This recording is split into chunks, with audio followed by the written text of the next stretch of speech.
한국은 수출을 굉장히 많이 하는 나라이고요. 그러면은 어떤 경쟁력이 있는 걸까? 일단 분단 국가이지 않습니까? 가끔 탕탕탕이 일어나니까 나름의 실전 투입 경험이 있고 대치 상황에 있는 나라에서 만든 제품이라면, 만든 무기라면은 그래도 실전 투입을 각오하고 진심을 담아서 만들었겠지라는 신뢰도가 있지 않습니까? 이게 굉장히 중요한 건데, 한국의 가장 큰 장점, 한국의 특산품 뭐죠? 뭐예요? 오늘의 플러스, 투자자의 관점에서 방위 산업을 살펴보려고 합니다. 홍진채 라쿤 자산운용 대표 나왔습니다. 어서 오세요. 안녕하세요. 예, 오늘 방위 산업이네요. 컨텐츠가 다 떨어졌습니다. 아니, 맨날 겸손한 말씀은. 근데 이건 참 저희 같은 개인 투자자들 입장에서는 정말 어려워요. 화장품, 식음료 이런 것들 지금까지 소개시켜준 분야는 써보기라도 하면서 나름 나쁘지 않다, 어떻다 평가라도 할 수 있는데, 방위산업은 이 접하기도 쉽지가 않고 써본다는 건 더더욱 말이 안 되고. 군대 가서 총 한번 쏴보지 않아요? 아니 뭐 그거 가지고 투자할 수 있으면요 뭐 다 성공했게요. 하여튼 이런 건 좀 그래서 투자하기가 겁이 납니다. 저도 겁이 납니다. 예. 컨슈머 비즈니스가 확실히 편하긴 하죠. 내가 실제로 써볼 수 있으니까. 사실 그렇게만 투자 대상을 한정하는 것도 꽤 좋은 전략일 수 있고요. 근데 우리가 전쟁이라는 것도 또 워낙에 피부로 닿는 이슈고 하다 보니까, 그리고 세상엔 또 밀덕이라는 분들도 네, 워낙에 네. 많고 하니까 드러나는 정보들은 꽤 많거든요. 저는 기본적으로 그래도 웬만하면은 우리가 투자할 수 있는 대상은 가능한 한 넓게 고려해보는 게 좋지 않겠나 싶기도 하고, 또 우리가 손으로 만져볼 수 있는 그런 비즈니스를 하는 쪽이 편하긴 하지만, 우리가 직접 써본다고 해서 또 모든 걸 다 알 수 있는 것도 네. 아니니까 직접 써볼 수 있다는 게 아주 절대적인 강점만은 아니다라는 생각이 들어서, 여러 가지로 또 생각을 해보다 보면은 이런 데서도 투자 기회가 있지 않을까, 그런 생각을 합니다. 네. 특히나 최근은 또 의외로 방산주가 그 주변에 방산주를 공부하신 분들은 네. 되게 좋아하시는데, 그래서 저는 방산주에 대해서 많이들 스터디가 돼 있을 줄 알았어요. 예. 근데 개인 투자자 분들과 이야기를 나눠보면은 의외로 굉장히 관심 없으신 분들이 많으셔가지고, 여기서의 온도차에서 또 좀 재밌다라고 느꼈습니다. 네, 오늘 기대가 됩니다.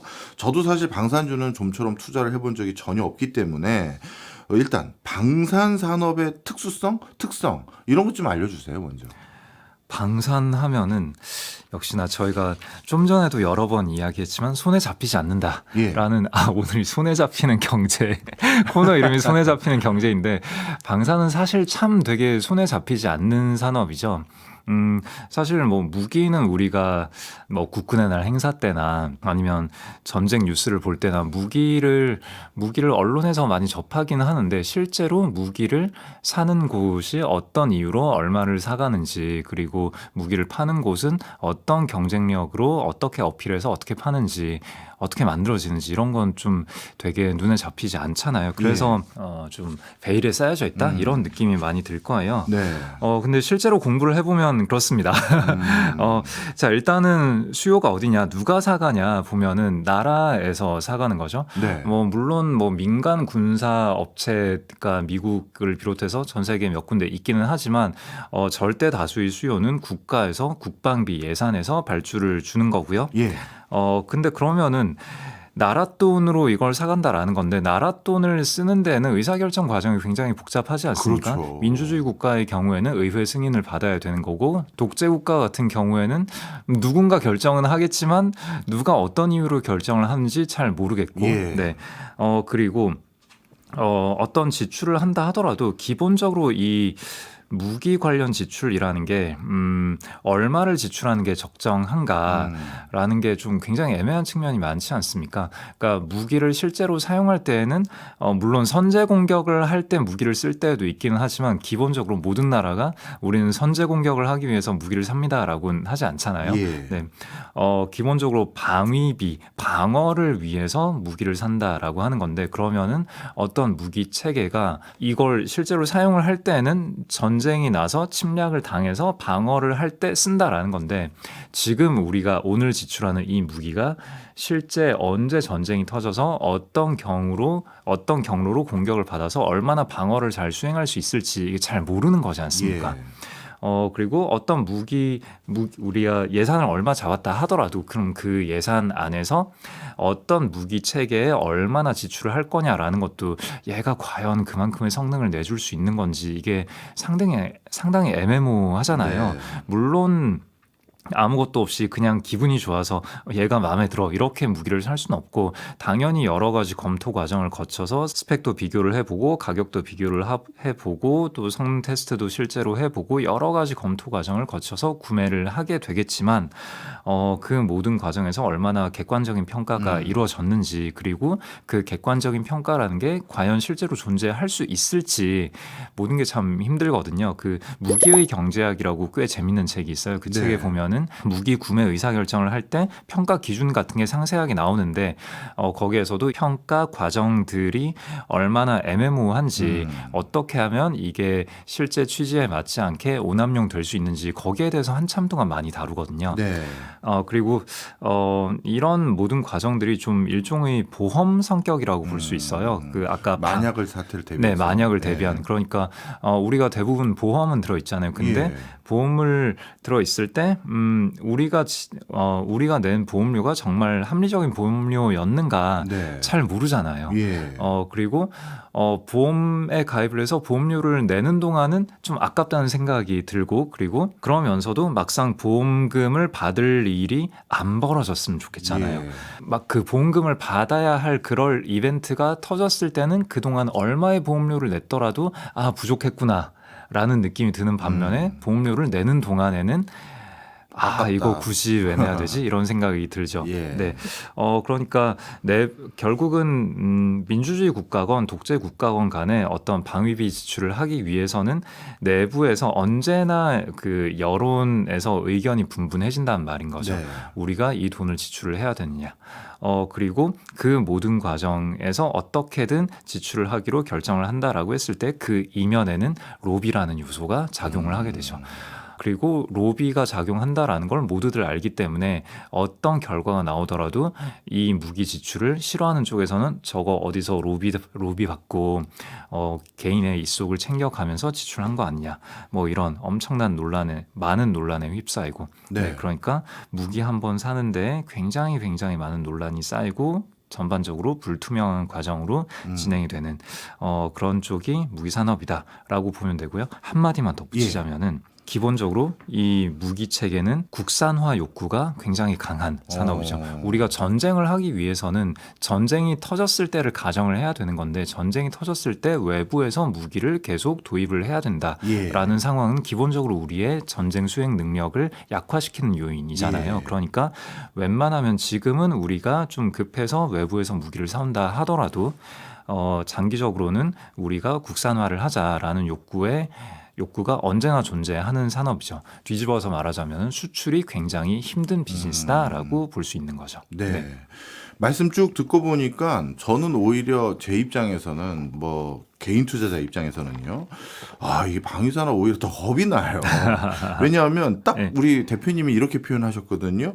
불투명한 산업인 면이 있다. 그러면서 로비도 얘기하셨고 그리고 여러 가지 절차상 복잡함이다라고 표현해 주셨는데 실제 저희 같은 투자자들은 투자할 때 저 개인적인 걸 하나 얘기를 드려보면 크게 가장 낭패 봤었을 때가요. 저도 대학교 주식 동아리 때부터 지금까지 보면 장부 조작했을 때. 공시자료나 우리는 재무제표 같은 거 보고 판단하는 건데 그걸 조작해 버리니까 이건 정말 손을 쓸 수가 없고 너무 허망하더라고요. 그런데 로비라는 건 합리성이 아니라 말 그대로 누가 지근거리에 있느냐로 결정될 수도 있고 그리고 이 국방산업은 공개를 다 안 하더라고요. 안보상의 이유로 뭘 보여주지도 않아요. 보여줬을 때도 이게 장난질을 칠까봐 걱정인 게 요즘의 세상인데 보여주지도 않고 그리고 대금 결제도 되게 특이하게 현찰로 바로 주는 게 아니라 어떤 때는 그 파는 나라에서 지급 보증을 서준다든가 돈을 빌려주고 이래도 투자의 매력이 있는 산업입니까? 없죠. 그래서 저도 아주 오랫동안 방산 기업은 투자 대상에서 아예 제외를 해왔었고요. 말씀 주신 대로 굉장히 불투명성이 많고, 그리고, 그러니까 이런 불투명성이 실제로 우리가 투자를 함에 있어서 예. 당장 피부에 닿는 걸림돌이 되는 게, 네. 언제 어디서 어떤 수주가 나올지 모르고, 그리고 수주가 나온다 하더라도, 자, 일단 국내 한정으로 봤을 때, 정부에서 그 마진을 제한하잖아요. 예. 그러니까 만약에 어떤 회사가 우리나라 정부에 어떤 무기를 팔면서 영업이익률이 한 30% 된다. 그러면 난리가 나죠. 그렇죠. 당장 국감에 불려나가겠죠. 네. 그러니까 정부 입장에서도 비싸게 주고 살 수 없는 거고, 회사 입장에서도 비싸게 받으려는 엄두가 나지 않는 거고, 그리고 만약에 정말 어떤 마진이 괜찮은, 그러니까 뭐 기존의 제품과 굉장히 비슷한 제품을 아주 싼 비용으로 만들어낼 수 있었다. 그러면은 시장 경제에서는 이 회사가 많은 마진을 남기는 게 맞지만, 예. 그렇지만 대정부 사업을 하고 있다라는 측면에서는 그 마진을 드러내면 안 되기 때문에 어떤 식으로든 다른 여러 형태의 비용을 만들어내서라도 뭐 이를테면 장부 조작이 될 수도 있고, 아니면은 예. 다른 이익률이 별로 좋지 않은 신사업을 무리하게 진행을 한다든가 하면서 마진이 10%를 넘어가는 경우를 거의 보지 못하는 뭐 그런 일이 벌어지는 거죠. 그리고 그렇게 만들어낸 비용들 중에서 또 뭐가 어떤 식으로 쓰였는지는 알 수 없는 거고. 예. 그러니까 누가 어떤 이유로 이 계약을 성사시켰는지도 모르겠고, 계약이 성사되더라도 이익률의 한계는 있는 거고, 그리고 기본적으로 그 국방비 지출 예산이라는 거는 갑자기 확 늘어나기가 어려운 거기 때문에 어떤 회사가 새로운 사업을 수주를 받았다 하더라도 그럼 그게 뭐랄까 결국은 주가라는 건 예측하기 어려웠던 어떤 요소에서 변동이 있는 건데, 물론 수주를 받는 시점에서는 이게 수주가 나왔어 이러면서 한번 주가가 빵 오를 수 있겠지만, 네. 뭐 그 전에 오를 수도 있겠지만, 아무튼 그런 이후에는 앞으로 몇 년 동안 얼마를 납품한다 이게 다 잡혀버리기 때문에 또 그냥 재미없어지는 예. 이런 일이 되는 거죠. 그래서 국내만 놓고 봤을 때는 참 재미없고, 그리고 그 안정성이라는 걸 매력으로 삼아서 투자를 하고 있더라도 언제 어떤 식으로 뒤통수를 맞을지 모르는 그런 일들이 계속 벌어지는 네. 거죠. 근데 이제 우리가 투자라는 걸 바라볼 때 예. 기본적인 관점을 좀 이렇게 뒤집어 볼 수 있어요.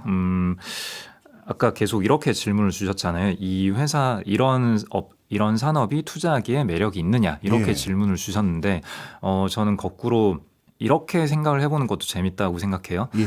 이런 회사가 주가가 오르려면 어떤 이벤트가 벌어져야 할까, 혹은 이런 회사는 만약에 우리가 투자 대상으로 삼겠다라고 했을 때 예. 어떤 매력 포인트를 떠올릴 수 있을까, 이렇게 질문을 아예 선후를 뒤집어서 생각을 해봤을 때 좀 네. 재밌는 일이 벌어질 수 있는데, 뭐 방사는 사실 그 모든 걸 놓고 보더라도 국내만 놓고 봤을 때는 저는 도저히 투자를 할 엄두가 나지 않았는데, 근데 이게 수출이 갖다 붙었을 때는 좀 여러 가지로 그 모든 걸 뒤집을 수 있는 좀 그런 식으로, 그 모든 걸 뒤집는다라고 하기엔 여전히 좀 무리가 있긴 한데 예.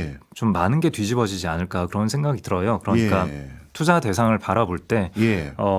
매력적이지 않은 요소가 한 10가지 정도 있었다가 그중에 한 5가지 정도가 뒤집어지면은 남은 5가지 요소가 여전히 매력적이지 않다 하더라도, 우리가 경제학에서 이런 흔히 쓰는 요 표현이 있잖아요. 다른 모든 조건이 동일할 때. 네. 그러니까 10가지 중에서 5가지가 동일하다 하더라도 5가지가 뒤집어졌다면은, 그러면은 그 전체적인 투자 매력은 과거보다는 좋아졌다라고 네. 판단을 할 수 있잖아요.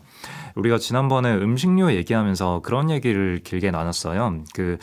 음식료는 그 전반적인 밸류 체인이 하나같이 다 가혹하기 때문에 높은 ROIC를 만들어내기가 어렵고, 그래서 결과적으로 주주가치를 창출하기에 굉장히 어려운 비즈니스다. 그래서 투자 대상이 되기에 쉽지가 않은데, 근데 예. 만약에 수출이 된다라 함은 음식료 본연의 특성상 음식료는 입맛을 한번 잡으면은 그 지속 가능성이 생각보다 훨씬 길기 때문에, 예. 그래서 시장에서 일반적으로 이번 분기 이익 잘 나왔네요 라고 할 때 기대하는 그 타임라인보다 훨씬 더 긴 기간 동안 지속될 가능성이 있다. 예. 그래서 상당히 매력적일 수 있다. 수출이 성사돼서 1년 이상 지속된 경우에 예. 라고 말씀드렸잖아요. 그래서 방산 같은 경우에도 이게 수출이 되어 버린다라 함은 지금까지 국내에 국한되어 있을 때의 그 부정적인 요소를 굉장히 많이 뒤집을 수 있지 않을까 이런 생각이 좀 들더라고요. 수출이 되었다라 함은 기본적으로 아까 말씀드렸다시피 기본적으로 어떤 한 국가에서 자기네 방위 산업을 하는데 다른 나라의 물건을 가져온다라는 거는 굉장히 꺼리는 요소가 되거든요. 예. 그래서 굉장히 쉽지 않고 굉장히 까칠하게 볼 거예요. 예. 그리고 거기에서 다른 로비나 이런저런 불확실한 것들을 떠나서 어쨌거나 내부 설득을 해야 되기 때문에 내부 설득을 함에 있어서 가장 강력한 나름대로 객관적이다라고 할 수 있는 요소는 한 3가지 정도가 있다라는 생각이 드는데 첫 번째는 실전 경험. 예. 이 무기가 실제 전쟁에 투입된 적이 있느냐. 사실 아무리 스펙이 어떻고 뭐 사용하기에 용이하고 뭐 비용이 싸고 어쩌고 저쩌고 하더라도 예. 실제 전쟁이 터졌는데 작동 안 하네요. 뭐 8발 중에 10발 중에 한 8발이 불발이네요. 이래버리면은 절대로 쓸 수 없는 그렇죠. 물건이 되잖아요. 그래서 실전에 투입되어서 운용이 원활하게 잘 운용된 경험이 있느냐라는 예. 거는 굉장히 플러스 요인이 되고요. 그 다음에 가격이라는 게 여러 가지 애매한 면이 많아요. 당장 이 무기를 도입할 때의 가격도 있고 그 다음에 메인터넌스 코스트 그리고 훈련을 시키는 비용 그 다음에 무기를 쓸 때 또 고정비와 변동비가 있잖아요. 예. 그 무기에서 탄약을 얼마짜리를 써와야 하느냐, 미사일을 얼마짜리를 사와야 하느냐, 뭐 등등등. 그 실제 전쟁을 수행을 할 때 계속 그 소모를 시켜야 하는 그 비용들이 있는데 그래서 가격이라는 걸 놓고 봤을 때 가격 얼마입니다. 더 쌉니다라고 딱 잘라 말하기가 어려워요. 근데 아예 새로운 체계가 아니라 기존 제품과 굉장히 유사한데 기존에 우리가 하고 있는 무기 체계에 그대로 들어갈 수가 있는데 가격이 훨씬 쌉니다. 기존과 비슷한 성능인데 훨씬 쌉니다. 이래버리면은 또 이게 좀 객관적으로 어필을 할 수 있는 요소가 되고요. 네. 그 다음에 전반적인 기존 무기 체계와의 호환성 요게 또 되게 중요하거든요. 그 우리가 집에서 자동차를 한 대 사서 그냥 굴린다라고 하면은 그냥 기존에 있는 차 팔고 새 차 사고 이러면 되는 거잖아요. 근데 만약에 어떤 렌터카 업체가 자동차를 100대를 굴리고 있는데 100대가 전부 다 동일한 자동차야. 예. 근데 거기에서 아예 새로운 차를 한 대를 가져왔다. 그러면은 유지보수나 여러 가지 관점에서 좀 이 차를 사와도 될까 이런 고민이 들 그렇죠. 거잖아요. 예. 무기 체계라는 거는 요런 민감함의 한 100배 1000배다라고 생각하시면 될 것 같아요. 여러 가지 뭐 미사일을 쏜다라고 했을 때 기존의 레이더 시스템이라던가 여러 가지 소프트웨어라던가 그런 작동하는 데 있어서 서로 간에 잘 맞물리냐. 호환성. 네, 호환성. 네.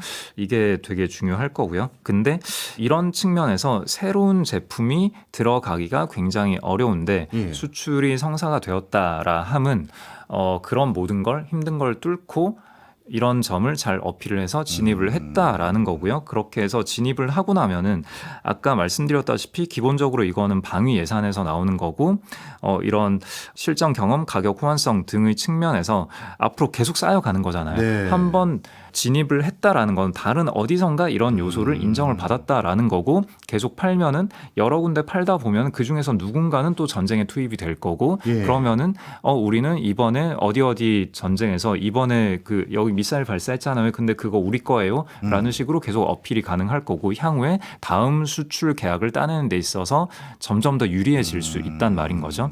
그 기본적으로 방위 예산은 쭉 가니까 한 군데에서 샀던 걸 또 살 수 있는 거고 예. 한 군데 납품했던 레퍼런스를 바탕으로 새로운 수출을 뚫을 수 있는 가능성이 이전보다 조금 더 높아지는 거고요.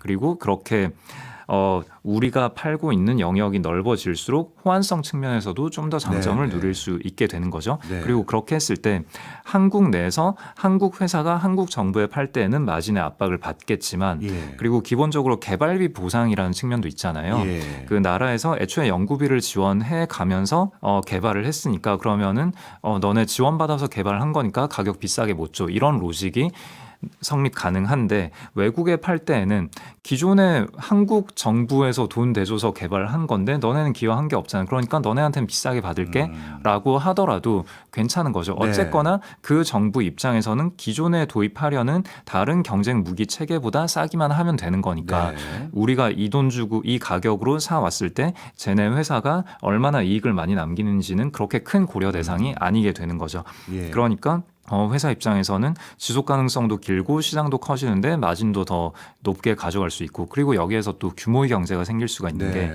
무기는 기본적으로 개발비가 되게 많이 들거든요. 예. 뭐 만들 때마다 계속 터트리고 부셔야 되는 거잖아요. 그렇죠. 그래서 정부 지원을 받지 않고서는 개발을 하기가 어렵고 그렇기 때문에 하나의 무기 체계는 라이프 사이클이 되게 길어요. 다른 일반적인 민수에서 나오는 제품들보다 예. 휴대폰은 1년마다 새 제품이 나오잖아요. 자동차 예. 5년마다 새 제품이 나오고 근데 탱크나 전차나 비행기나 뭐 소총이나 이런 거 보면은 20년 전, 30년 전에 만든 게 지금도 현역이고 막 그렇거든요. 그렇네요. 한 번 개발해서 도입하는 게 국가 차원의 엄청난 뭐랄까 전략적인 의사결정인 거기 때문에 한 번 개발해서 잘 도입이 됐으면은 웬만해선 이거를 진짜 얘는 더 이상 안 되겠다, 퇴역을 시켜야겠다라는 생각이 들기 전까지는 끝까지 끌고 가거든요.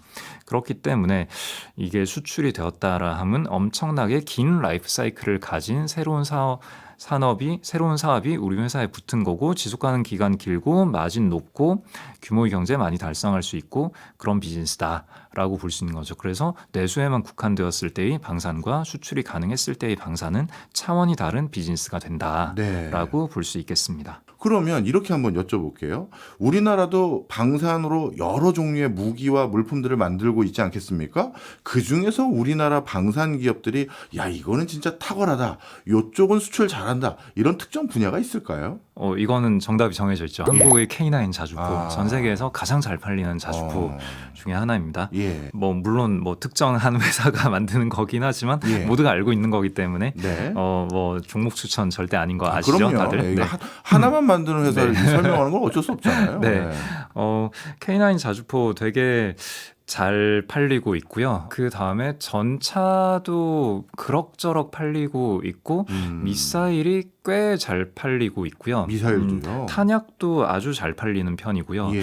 그다음에 요즘에는 아예 항공기가 그리고 그 전에 군함 한국이 또 조선이 강하지 않습니까? 예. 그러니까 군함도 꽤 잘 팔고 있고 그리고 원래 비행기는 한국이 예전이었다면 도저히 건드릴 수 없는 분야였는데 이제는 항공기 전투기까지도 뭔가 가시적인 성과가 나오고 있는 예. 그런 상황입니다. 일단 좀 거시적인 얘기를 좀 해볼까요? 그 무기 수출국과 수입국은 꽤 다르거든요. 예. 무기 수출국은 우리가 흔히 떠올릴 수 있는 나라들, 뭐 미국 당연히 수출 많이 할 테고, 그 다음에 이스라엘도 수출 많이 하고, 또 전쟁을 여러 번 치렀던 독일 네. 많이 하고, 그 다음에 프랑스나 영국도 꽤 무기를 잘 팔고 있고요. 이스라엘을 굉장히 많이 팔고 있고요. 예. 그래서 무기 수출을 많이 하는 국가라고 하면은 우리가 그러려니 할 수 있는 나라들인데 네. 무기 수입을 많이 하는 국가는 어디일까요? 주로 중진국 개도국 아닐까요? 맞습니다. 네.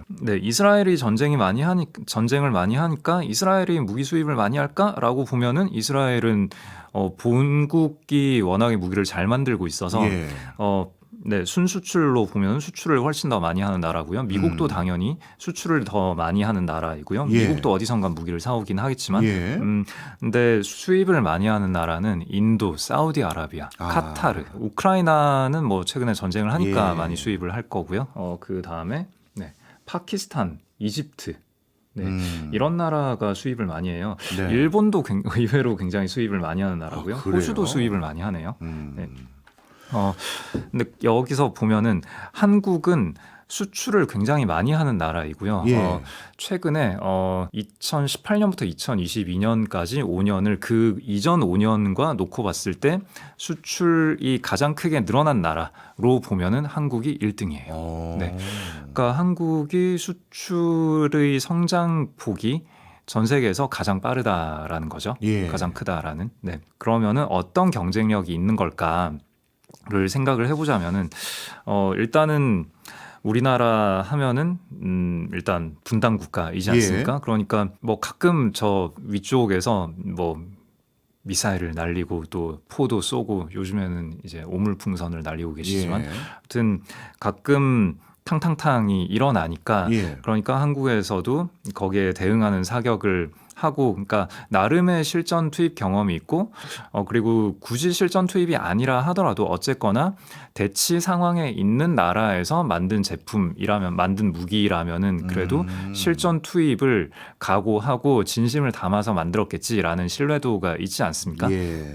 그리고 실제로 한국의 무기들이 해외에 수출이 되면서 조금씩 실전에 투입이 되어 가면서 여러 경험이 계속 쌓여가고 있고요. 네. 그리고 한국은 기본적으로 가성비가 또 제조에서의 가성비가 일단 어느 정도는 작동하는 나라인데 물론 가성비만 놓고 봤을 때 중국산의 가성비가 더 뛰어나긴 하겠지만 앞서서 일부에서 우리는 무기 지출은 보험 성격이라고 말씀드리지 않았습니까? 그러니까 실제 전쟁이 언제 어떤 식으로 날지 모르겠지만 전쟁이 났을 때 작동하지 않으면은 그러면은 우리나라는 정말 크게 곤란한 상황에 처하는 거기 때문에 당장의 가성비만 가지고 의사결정을 할 수는 없다는 거죠. 지난번에 저희가 화장품 얘기하면서 화장품 ODM 잘하는 국가들의 목록이 약간 의아하다 그런 말씀 드렸잖아요. 화장품 ODM 잘 팔고 있는 나라가 프랑스, 이탈리아, 스페인 이런 나라거든요. 근데 무기 수출을 잘하는 나라 목록을 보면 또 이런 나라들이에요. 스페인, 이탈리아, 프랑스 라팔 전투기 아직도 잘 팔리고 있잖아요. 그러니까 독일이야 제조업으로 워낙에 유명하니까 독일 무기 잘 팔리는 것도 전쟁도 많이 치렀으니까 독일 무기가 잘 팔리는 거야 그러려니 하는데 프랑스, 이탈리아, 스페인 약간 의아하지만 근데 이 목록이 이전에 화장품 ODM 잘하는 회사들 목록이랑 또 비슷하잖아요. 그러니까 여기에서 우리가 추론을 해볼 수 있는 게 그냥 가격만 가지고 승부를 볼 수 있는 곳은 아니고 어느 정도의 국가의 신뢰성이 갖춰진 상태에서의 가성비가 중요하다라고 볼 수 있는 거고 그렇다면은 지난번에 화장품에서 얘기했던 것과 마찬가지로 어느 정도 그들만의 리그, 선진국 리그에 들어와 있는 국가들 사이에서의 가성비라는 점에서 한국은 꽤 큰 경쟁력이 있는데 방산, 무기를 놓고 봤을 때 그와 굉장히 유사한 상황에 처해 있는 것 같다라는 생각이 드는 거죠. 네. 그리고 한국은 기본적으로 미국의 동맹국이지 않습니까? 북대서양 조약기구, 나토의 고유의 무기 체계가 있는데 한국 무기들은 기본적으로 나토 국가들 어디에 넣어도 될 수 있게 호환되는 그런 무기 체계를 만들고 있고요. 그러면은 이게 또 이 무기 체계를 도입하려는 국가 측면에서는 꽤 큰 신뢰도를 주거든요.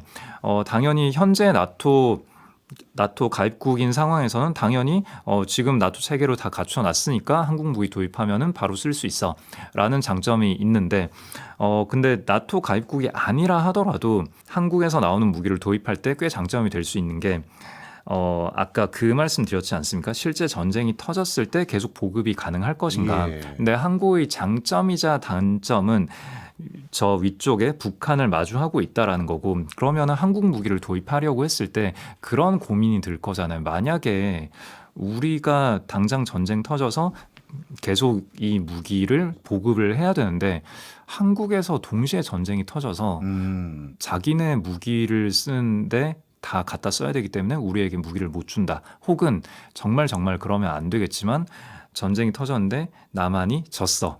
져서 공장이 다 없어졌어. 그러면은 그 무기 체계를 다 도입을 해놨는데 근데 한국에서 더 이상 무기 수급이 안 된다라고 하면은 굉장히 곤란해지지 않습니까? 그렇죠. 네. 근데 다행스럽게도 한국은 미국의 동맹국이고 그리고 미군 부대가 파견이 돼 있는 나라이기 때문에 전쟁이 났을 때 한국의 무기 공장이 전부 다 초토화될 거다라는 가능성은 굉장히 낮게 봐도 되는 거죠. 그러니까 뭐 중동 국가들 측면에서 뭐 그들은 뭐 나토의 가입국이 아닐 수 있겠지만 당장 뭐 나토 무기를 근데 사실 이미 뭐 나토 무기 체계를 많이 도입을 해놓긴 했을 텐데 근데 그 친구들은 뭐 러시아 무기도 많이 도입하고 중국 무기도 많이 도입하고 했지만 어쨌거나 한국 무기를 도입하는 데 있어서도 미국이 지켜주는 나라라는 측면에서 굉장히 보급의 신뢰성을 가지고 구매 의사결정을 할 수 있다라는 거죠. 그리고 사실 이게 굉장히 중요한 건데 한국의 가장 큰 장점, 한국의 특산품, 네. 가장 중요한 특산품 뭐죠? 뭐예요? 반도체. 반도체. 네, 한국의 특산물이죠. 특산물이네요. 네, 저 한국의 특산물이라고 하셔서 네. 우리 농산물도 관련이 있나 네. 하면서. 네, 요즘의 무기 체계는 자동차가 이미 전장화가 굉장히 많이 되었고 지금도 계속 되어가고 있는 중이지 않습니까? 네. 무기 체계도 점점 더 많이 반도체가 필요하고 일례로 약간 여담으로 베트남 전쟁이 미국 입장에서는 정말 치욕스럽고 거의 예. 악몽 같은 그런 전쟁이었지 않습니까? 근데 베트남 전쟁 때 미국이란 나라가 내걸었던 기치, 사실 베트남전이 왜 일어났고 왜 그렇게 오랜 시간 끌었나라는 걸 살펴볼 때는 좀 얘기가 굉장히 길어지는데 미국 고유의 예외주의, 이상주의 뭐 이런 것들이 많이 작동을 해서 그 먼 나라에서 미국 젊은이들이 피를 흘렸던 건데 네. 근데 그때 미국이 가졌던 정책과 중간에 냉전에서 데탕트 완화 시기를 잠깐 거쳤다가 레이건 시기 때 다시 또 좀 강경하게 나왔거든요. 그러면서 그때 다시 묘하게 이상주의를 표방을 했었는데 예. 사실 그때 80년대 레이건이 했던 것과 60년대에 케네디가 했던 게 어찌 보면 닮은 점이 굉장히 많았는데 그 당시에 케네디 존슨 때는 왜 그렇게 수렁에 빠져 있었고 레이건 때는 왜 그렇게 강경할 수 있었는가. 예. 거기엔 사실 또 여러 가지 다른 요소가 많긴 했는데 기본적으로 소련이 이미 꺾이기 시작했던 때이긴 하지만 그 사이에 무기의 발달 측면에서는 굉장히 큰 변화가 있었는데 그 미사일이 명중률이 높아졌어요. 예. 스마트 미사일이라는 게 도입이 됐었는데 그 이전에는 베트남전에서 기본적으로 굉장히 힘들었던 게 게릴라전이 많이 수행이 돼가지고 그 게릴라전은 80년대에도 충분히 있을 수 있었는데 미사일의 정확도가 엄청나게 높아져서 게릴라들의 기지를 굉장히 낮은 오차율로 폭격을 할 수가 있게 됐거든요. 그 예. 폭격을 예전에는 까딱 잘못하면 그냥 민간인들 살고 있는 지역에 다 폭격을 해버리게 됐잖아요. 그래서 헨리 키신저가 엄청나게 욕먹는 것도 그 캄보디아 쪽에 있는 북베트남 기지를 폭격을 하다가 민간인 사상자가 엄청나게 많이 나왔고 네. 그런 일들이 있었는데 80년대 넘어가서는 미사일의 명중률이 높아졌는데 그 사이에 그럼 미사일의 명중률이 뭐 때문에 높아졌냐? 반도체가 개발되고 컴퓨터가 보급되고 예. 그래서 그 통신을 하면서 실시간으로 그 목표물을 추적하는 그 기술이 그 사이에 굉장히 많이 발달했죠. 그러니까 예. 현재의 무기 체계에서는 반도체를 빠르게 잘 소싱을 하고 반도체를 잘 사용을 할 수 있느냐가 그 무기의 성능을 높이는데 아주 핵심인데 한국은 그 반도체를 잡고 있는 거죠. 물론 한국이 잘하는 거는 디램 메모리 반도체이긴 하지만 이걸 잡고 있는 것만 하더라도 아주 훌륭한 거기 때문에 지난번에 코로나 때 그 반도체 수급이 안 돼서 자동차들이 다 옵션 빼고 반도체 생산이 딜레이되고 이런 예. 걸 다 겪었잖아요. 근데 예. 그때 한국의 자동차들은 반도체가 잘 소싱이 되면서 그 피해를 상당히 덜 받았고 그런 게 무기 측면에서도 나올 수 있는 거고요. 그리고 무기 공장 캐파를 늘리고 빠르게 리드 타임이라고 하죠. 주문을 해서 납기를 빠르게 해주는 나라가 또 그렇게 많지가 않아요. 최근에 우크라이나 전쟁 때 나온 거지만 다른 나라들은 그래 무기를 갖다 주곤 싶은데 우리 써야 돼서 줄 게 없어 이러면서 그 창고에 있던 옛날 무기들을 우크라이나에 갖다 줬는데 근데 그러면서 다른 나라들 폴란드나 서유럽이나 이런 나라들에서 신규로 주문을 하는데 그렇게 했을 때 한국에서는 우리나라 군대에 들어가서 실제 배치돼 있던 거를 갖다 주고 예. 그냥 우리나라 국방부에서 신규 주문을 내서 우리나라 그 방산 회사에서 만들어서 갖다 주고 이런 식으로 어떻게든 빠르게 대응을 해주려는 네. 그런 노력들이 보였죠. 예.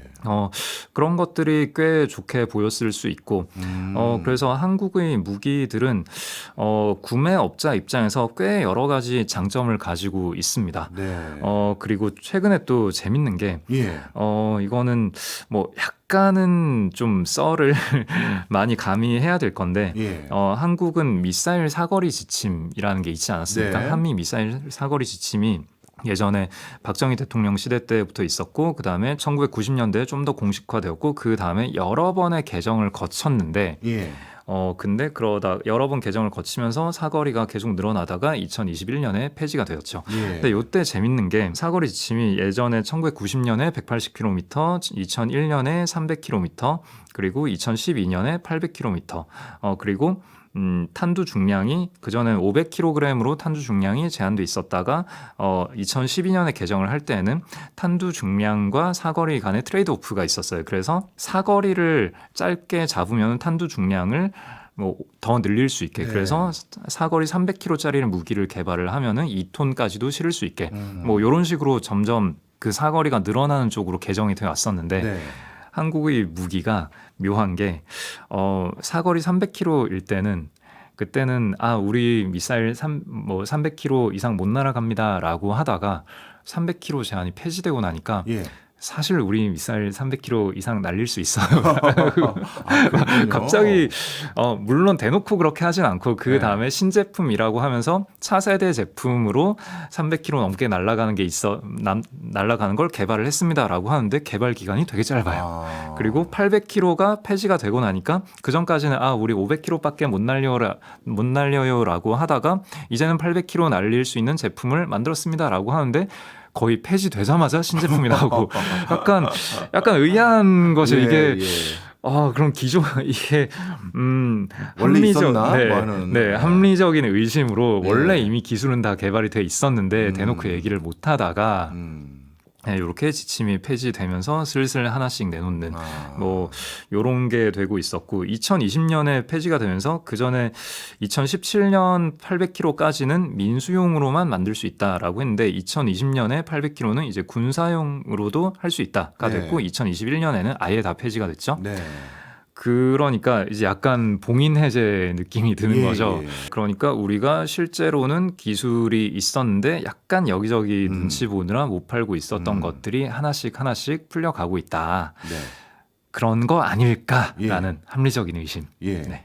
지금까지 말씀 주신 거 한번 정리를 해보면요. 무기라는 것은 사실 만약의 사태를 대비하기 위한 보험 성격이 강하기 때문에 신뢰성 그리고 호환성 이런 것들이 굉장히 중요한데 한국의 무기 체계는 이 신뢰성과 호환성을 담보할 수 있는 여러 긍정적인 요소가 많다. 반도체 수급의 안전성, 분단 상황이라는 실전 상황에서의 대응력, 그리고 나토와의 호환성, 그리고 갑자기 추가 발주 시의 대응 체계 이런 것도 한국은 굉장히 우호적으로 해주고 그리고 심지어 뭔가 한국의 기본 스펙이 아니라 미리 그거보다 훨씬 더 높은 스펙의 기술도 확보해 놓은 것 같은 합리적인 의심마저도 있다. 이런 아주 긍정적인 얘기 많이 해주셨어요. 야, 이 얘기를 다 듣고 보니까 우리나라 국방산업이 이렇게 경쟁력이 있나 생각도 드는데요. 근데 한편으로 이런 생각도 듭니다.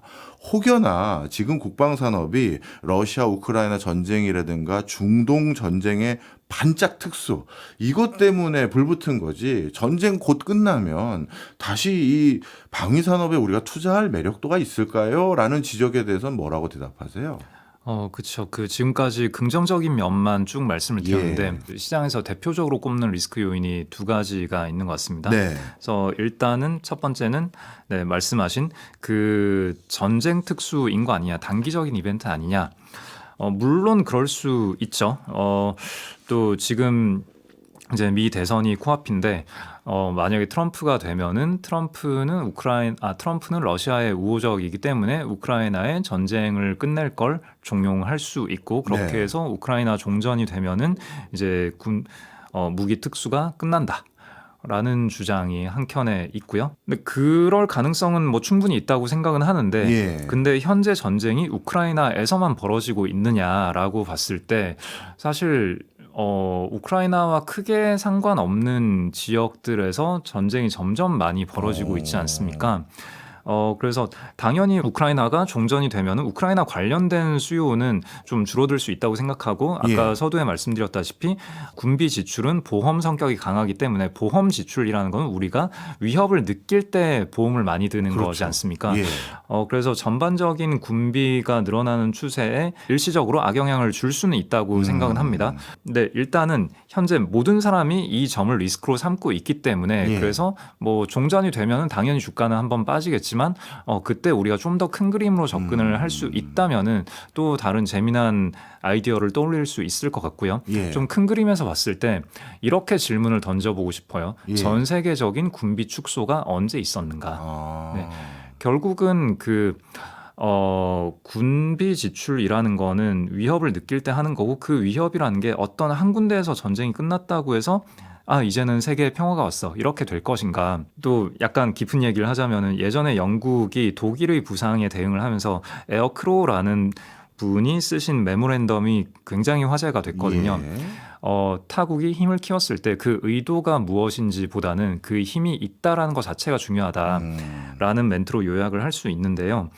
그러니까 여기저기서 군비 증강을 하고 있으면은 누군가가 선제적으로 나서서 군비 축소를 하기는 굉장히 어려워요. 군비 축소는 외교에서도 굉장히 다루기 어려운 미묘한 요소이거든요. 그리고 실제로 1차 대전 끝났을 때 군축을 했었고 2차 대전 끝나고 한참 후에 군축을 했었고 했는데 그 둘 다 그다지 성공적이지 않았어요. 1차 대전 이후의 군축은 완전 실패였고 2차 대전 이후의 군축은 뭐 약간의 성공, 약간의 실패였다라고 볼 수 있는데, 어쨌거나 군축을 하려면은 다 같이 합의를 해야 된다라는 거고요. 그 모든 나라가 다 같이 합의를 하기 위해서는 그만큼의 아주 큰 고통을 겪은 이후여야 한다라는 게 역사가 알려주는 교훈입니다. 그래서 그런 다 같이 굉장히 큰 아픔을 겪고 군축을 하기 전까지는 군비는 야금야금 늘어나는 쪽으로 보는 게 합리적이지 않을까라고 생각할 수 있고요. 특히나 현 시점은 미국이 세계 경찰 역할을 하지 않겠다라고 거의 선언을 해버린 상황이기 때문에 사실 중동에서 손을 뗐기 때문에 중동이 이렇게 난리가 나고 있는 거고, 그리고 우크라이나 사태에 대해서도 미국은 직접 지원을 굉장히 꺼리고 있지 않습니까? 여전히 핵전쟁의 리스크는 여전히 남아 있는 거기 때문에 미국과 러시아 사이에서 전면전을 한다, 혹은 미국과 다른 어떤 핵 보유국 사이에서 전면전을 한다라는 거는 우리가 정말 생각하기 싫은 위험한 상황이기 때문에 미국이 전면전에 나서는 가능성은 정말 최악으로 밀어놔야 할 거고, 그리고 미국 내부의 여론도 다른 국가에 직접 군대를 투입하는 거, 그리고 세계 경찰 역할을 하는 거에 대해서 여론이 좋지 않기 때문에 그냥 알아서들 하세요라고 한 상황에서는 여기저기서 산발적으로 분쟁이 일어날 가능성이 높다라고 보는 게 합리적이지 않나 생각합니다. 예, 무슨 말씀인지 이해했습니다.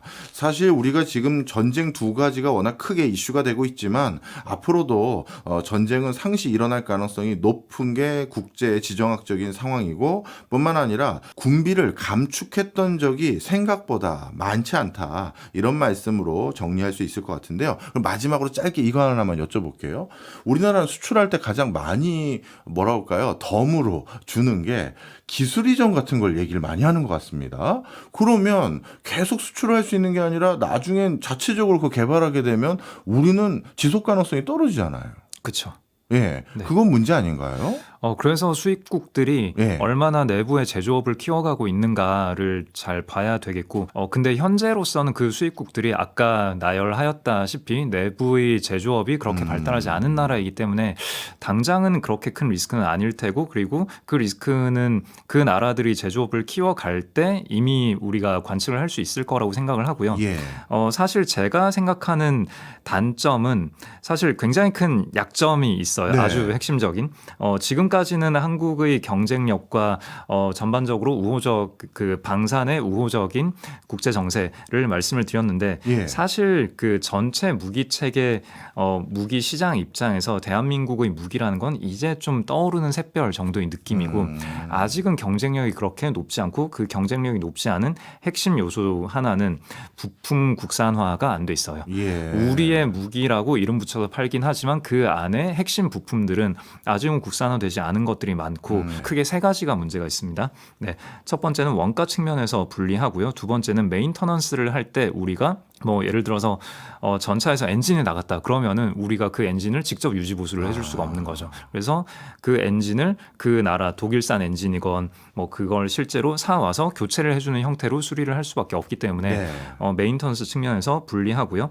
그 다음에 해당 핵심 부품을 우리가 도입을 할 때 수출을 할 때는 그 나라들의 승인을 득해야 한다. 이런 규정이 있는 경우가 많거든요. 그래서 우리가 미국의 허락을 득하지 않거나 독일의 허락을 득하지 않았을 때 다른 나라에 수출을 할 수 없게 되는 그런 일도 발생하고 있습니다. 그리고 그뿐만 아니라 우리는 또 미국이나 서방의 눈치뿐만 아니라 러시아의 눈치와 네. 중국의 눈치, 주변에 워낙에 강대국으로 둘러싸여 있기 때문에 그 나라들의 눈치를 봐가면서 수출을 해야 돼서 수출을 하는 데 있어서는 이런 현실적인 제약들이 아주 많은 상태이다라고 보시면 되겠습니다. 네.